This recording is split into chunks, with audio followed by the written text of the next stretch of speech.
আমি কে, কি হবে সাইকেলটা চালাও, তাড়াতাড়ি চালাও, তোমার কোনো ক্ষতি করো না, না হলে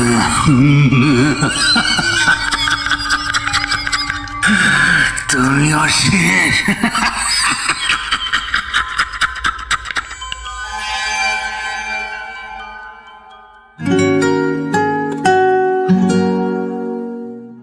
আপনি শুনছেন অডিও বুক।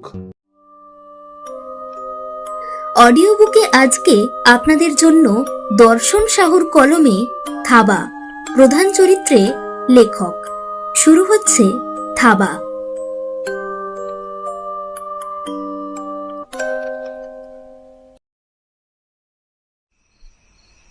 গৌরীপুর মোড়ে বাস থেকে নেমে ভীষণ অবাক আর হতভম্ব হয়ে পড়লাম। দেখি সব দোকানপাট বন্ধ হয়ে গেছে, তার উপর কোথাও কোনো জনমানবের চিহ্ন মাত্র নেই। হাতের ঘড়ির দিকে তাকাতেই আমি চমকে উঠলাম। রাত প্রায় 11:30 বাজে।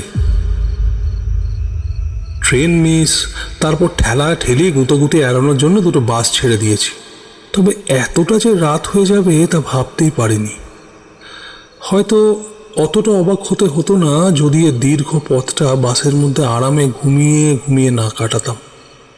তা যাই হোক, গৌরীপুর মোড় থেকে মিনিট 30 সাইকেল জার্নি করলেই 3-4টে ছোট গ্রাম ও একটা বিরাট নির্জন ফাঁকা মাঠ পেরিয়ে আমার গায়ের দেখা মেলে। গৌরীপুর মোড় থেকে ডানহাতি রাস্তাটায় হনহনিয়ে ঢুকে পড়লাম আমি। ইট বিছানো এই পথটাই সীতাগঞ্জের সামনে দুটো শাখায় ভাগ হয়ে গেছে, আর তারই একটা ছুটে গেছে আমার গাঁয়ের দিকে। ডানহাতি রাস্তাটা ধরে কিছুটা হাঁটার পরে বাঁ পাশে একটা ছোট্ট বাড়ির বন্ধ দরজার সামনে দাঁড়িয়ে পড়লাম। লোহার টিন দিয়ে বাঁধা সে দরজা।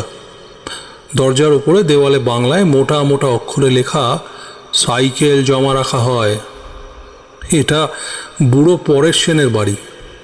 যারা কাজ কর্ম লেখাপড়া ইত্যাদির তাগিদে গাঁ ছেড়ে শহরের দিকে যায়, তারা প্রায় সকলেই এখানে তাদের সাইকেল আর মোটর সাইকেলগুলো জমা রেখে যায়।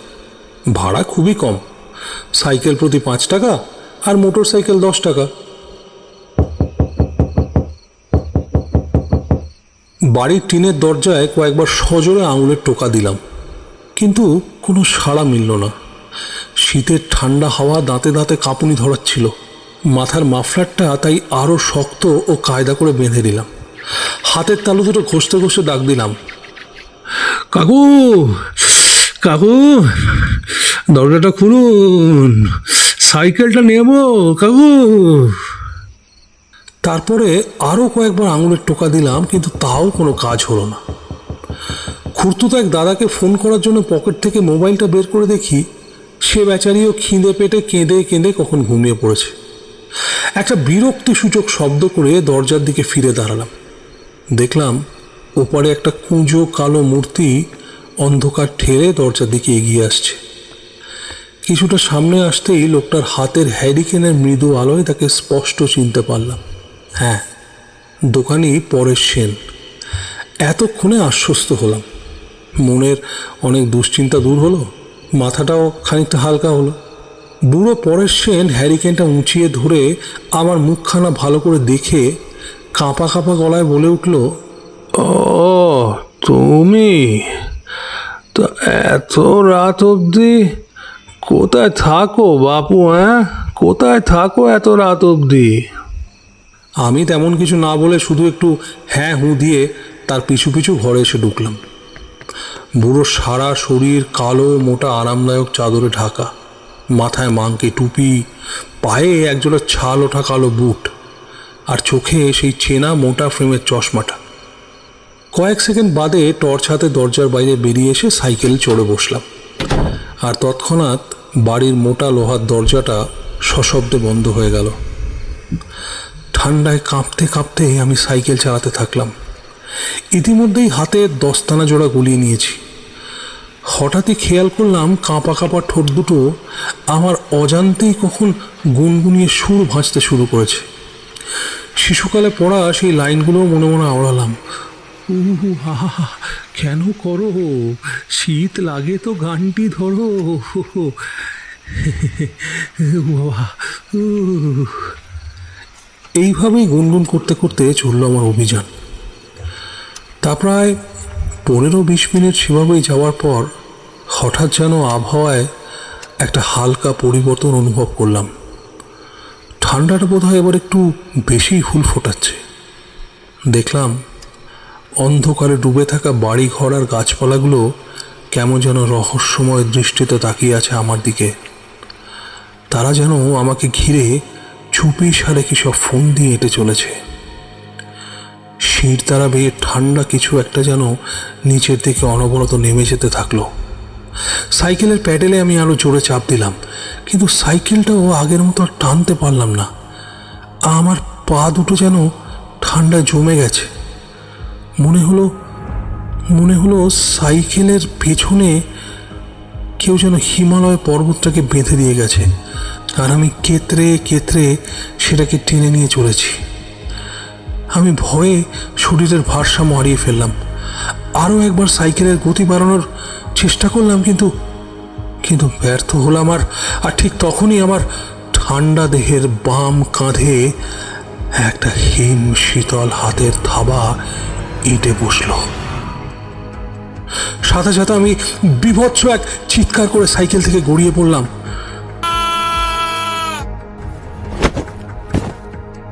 কাঁধের সেই জায়গাটা এখনো ঠান্ডা হয়ে রয়েছে, তবে থাবাটা যেন সরে গেছে মনে হলো। কয়েক সেকেন্ড বাদে আমি আস্তে আস্তে উঠে দাঁড়ালাম। ঘোর মাতালের মতো আমার পা দুটো কেঁপে চলেছে, আর গলাটা যেন শুকিয়ে কাঠ হয়ে গেছে। 2-3 বার ঢোক গিলে টিমটিমে টর্চের আলোয় চারপাশটা দেখলাম। তারপর ভয়ার্ত কাঁদো কাঁদো গলায় চেঁচিয়ে বললাম, কে কে তুমি? কে কে কি চাও? কি চাও আমার কাছে? কি চাও? কে তুমি? গলার আওয়াজ তো দূরের কথা, ছোটখাটো কোনো শব্দও এসে কানে পৌঁছলো না। আমি সাইকেলটা দুহাতে চেপে ধরে আবারও একবার চিৎকার করে বললাম, কে তুমি? কি চাও? কি চাও আমার কাছে? কি চাও? কয়েক সেকেন্ড কোনো সাড়া নেই। তারপর হঠাৎই এক সময় অমাবস্যার ঘন কালো অন্ধকার পুড়ে ঠিক আমার কানের সামনে অশরীরীটা মৃদু ফাঁপা আর ভয়ানক ভাঙা ভাঙা স্বরে বলে উঠল, আমি কে? কি হবে? সাইকেলটা চালাও, তাড়াতাড়ি চালাও। তোমার কোনো ক্ষতি করবো না, না হলে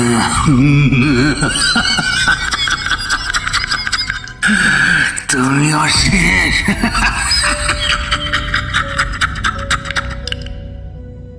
শব্দের সাথে বেরোনো তার মুখের ঠান্ডা বাতাস আমার এক কান দিয়ে ঢুকে যেন অন্য কান দিয়ে ফুঁড়ে বেরিয়ে গেল, আর বীভৎস এক দুর্গন্ধে সারা গা গুলিয়ে উঠল। আমি মুখ বুজে প্রথমে সাইকেলে চড়ে বসলাম, তারপরে প্যাডেল করতে আরম্ভ করলাম। এবারেও সেই একই কাণ্ড। সাইকেল টানতে গিয়েও টানতে পারলাম না, কোনো রকমে গড়িয়ে চলল এই যা। হঠাৎই আমার বাম কাঁধে ঠিক সেই জায়গায় আর পেটের ডান দিকে আবারও তীব্র ঠান্ডা থাবার উপস্থিতি অনুভব করলাম। বুঝতে পারলাম অশরীরীটা আমাকে দুহাতে চেপে ধরেছে। দেহের ওই 2 স্থানের মাংসপেশি আমার যেন জমে বরফ হয়ে গেল। এবার দেখলাম সাইকেলটা সজোরে ছুটছে। বুঝতে পারলাম না কোন দিকে ছুটে চলেছি আমরা। সাইকেলটা থামানোর জন্য সজোরে ব্রেক কষলাম, তবুও থামাতে পারলাম না। গাছপালা ঘর বাড়ি ফুঁড়ে সাইকেল এগিয়ে যেতে থাকলো। একসময় সাইকেলটা 3 মাথার রাস্তার মোড়ে এসে পড়ল।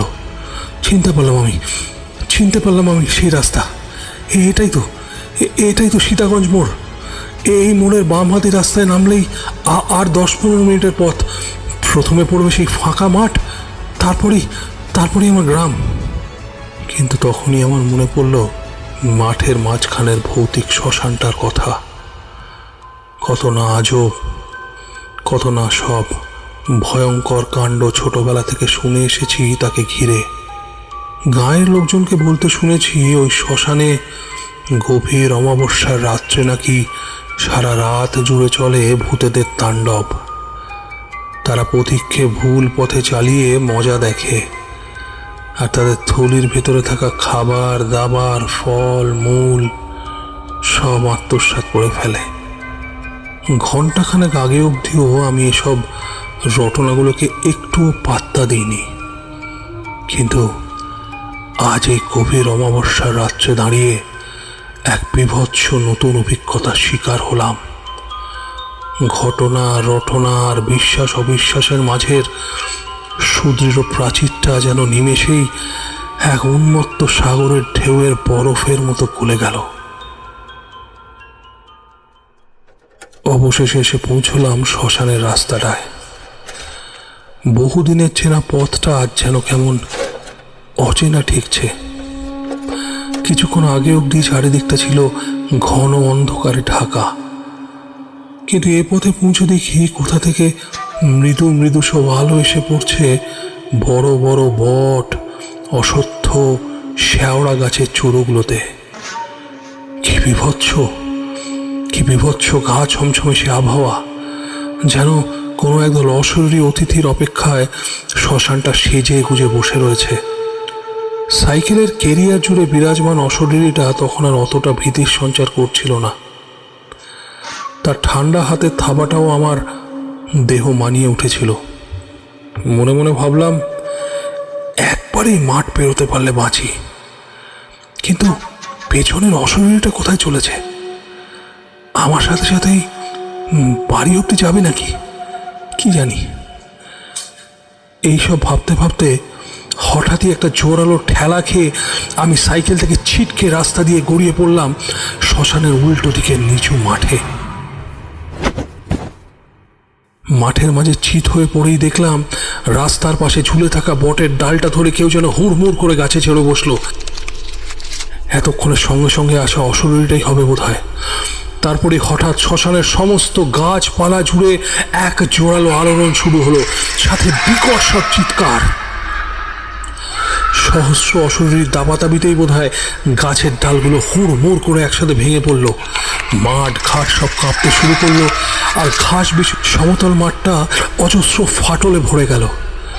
পায়ে ভর দিয়ে উঠে দাঁড়ানোর সামর্থ্য ছিল না আমার, তবু বহু কষ্টে কোনো রকমে উঠে কাতরাতে কাতরাতে বাড়ি ফিরলাম। মুখ হাত পাটা ভালো করে ধুয়ে নরম বিছানায় শরীরটাকে টান টান করে মেলে দিলাম। সারা দেহে আমার অসহ্য ব্যথা। থার্মোমিটারে দেহের তাপমাত্রা ধরা পড়ল 105 ডিগ্রি ফারেনহাইট। কিন্তু পরদিন সকালে ঘুম থেকে উঠে দেখলাম গায়ে ব্যথার বিন্দুমাত্র নেই, শরীরের তাপমাত্রাও পুরোপুরি স্বাভাবিক। দেখলাম কালকের ঘটনাটাও আর অতটা দগদগে ঠেকছে না। আর দেখলাম আমার সাইকেলের কিছু কিছু অংশ বেঁকে গেছে। ইতিমধ্যে মা হাতে ব্যাগটা দিয়ে গেল বাজারে যাওয়ার জন্য। আমিও তৎক্ষণাৎ ব্রাশটা সেরে নিয়ে বাজারে বেরিয়ে পড়লাম। হাটটা বসে সীতাগঞ্জের মোড়ে, সেখানেই চলেছি। সেই একই পথ। কয়েক মিনিট পর শ্মশানের রাস্তাটা এসে পৌঁছালাম। সাইকেল থামিয়ে শ্মশানটাকে ভালো করে দেখতে লাগলাম, কিন্তু সেখানে অস্বাভাবিক কিছুই খুঁজে পেলাম না। গাছগুলো আগের মতোই ডালপালা ছড়িয়ে দাঁড়িয়ে আছে। ঘাস বিছানো মাঠটাও রয়েছে আগেরই মতো সমতল। আমি আর কিছুই ভাবতে পারছিলাম না। মাথাটা আবার ভার হয়ে আসতে লাগলো। শ্মশানটা ছেড়ে আসার সময় দেখি মাঠের গাছপালা, বেটে বেটে ঘাস আর লোহার চুল্লিটা আমার দিকে ঘাড় ফিরিয়ে সমানে হেসে চলেছে।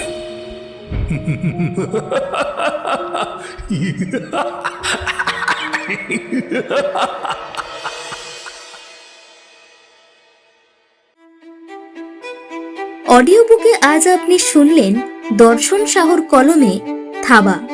গল্প পাঠে ও গল্পের বিভিন্ন চরিত্রে সুদীপ। গল্পের সূত্রধার প্রীতি, সমগ্র পরিচালনা অডিও বুক, ধ্বনি পরিকল্পনা অডিও বুক প্রাইভেট লিমিটেড, প্রচ্ছদ অঙ্কন রাজ। আগামী সপ্তাহে আবারও কোনো নতুন গল্প নিয়ে হাজির হবে অডিও বুক। ততক্ষণ ভালো থাকুন, ধন্যবাদ।